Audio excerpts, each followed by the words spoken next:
1924 সালের পয়লা বৈশাখের দিন জন্মেছিলেন ভারতীয় তথ্যচিত্রের জনক হরিসাধন দাশগুপ্ত। জীবন জুড়ে বানিয়েছেন একাধিক তথ্যচিত্র।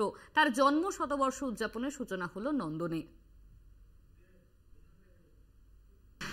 40-এর দশকে এক বাঙালি হলিউডে পাড়ি দিলেন। তিনি যখন ফিরলেন, তিনি ভারতীয় তথ্যচিত্রের জনক হরিসাধন দাশগুপ্ত। 1924 সালের পয়লা বৈশাখে তার জন্মদিন। আর 100 বছর অর্থাৎ শতবর্ষ উদযাপন হলো আজ নন্দনে। এই পয়লা বৈশাখের দিন পরিবারের মানুষজন এবং বিশিষ্টজনের উপস্থিতিতে আজকে শতবর্ষের সূচনা হলো। চলুন দেখে নেব কলকাতা টিভির ক্যামেরায় কি কি ধরা পড়ল। একটা স্মারকগ্রন্থ বার করার প্ল্যান হয়েছে, আর আরও একটা মানে একই অঙ্গে তরূপ ছবিটা দেখানো আলাদা করে, এটা আরেকটু বড় করে আমরা করতে চাই। এটা তো খুবই ছোট জায়গা।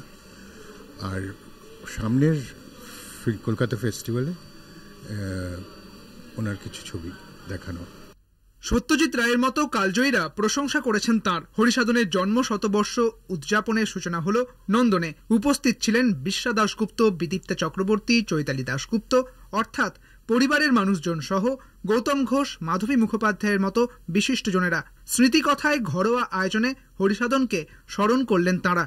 আমি তো খুব মিস করি, আমি তো অনেক পরে এসেছি, উনি চলে যাওয়ার পরে এসেছি, কিন্তু আমি অনেক ছোট থেকেই যেহেতু ছবির সঙ্গে বরাবরই যুক্ত ছিলাম, কিন্তু হরিসাধন বাবুর কথা এত শুনেছি। যারা সেই সময়কার ছবি করিয়ে, যারা তরুণ প্রজন্ম ছবি করতে চাইছে, তারা সবাই হরিসাধনকে মানে এক নামে প্রণাম ঠুকতেন আর কি। তো বহু গল্প, বহু মজার গল্প, ভীষণ রসিক মানুষ ছিলেন, মজার গল্প অনেক কিছু শুনেছি। তারপরে তো পরিবারে এসে পড়লাম এবং সেটা খুব মিস করি যে আমার জীবনে এই মানুষটির সঙ্গে দেখা হলো না। আর এত তারাদের উপস্থিতিতে আবার নতুন করে প্রদর্শিত হলো কোণারক, হরিসাধন দাশগুপ্তেরই ছবি। আর এখানেই জানা গেল একই অঙ্গে এত রূপ, এই ছবিটিও আবার নতুন করে দেখানো হবে। ক্যামেরায় সুবীরের সঙ্গে সুদীপ্ত, কলকাতা টিভি।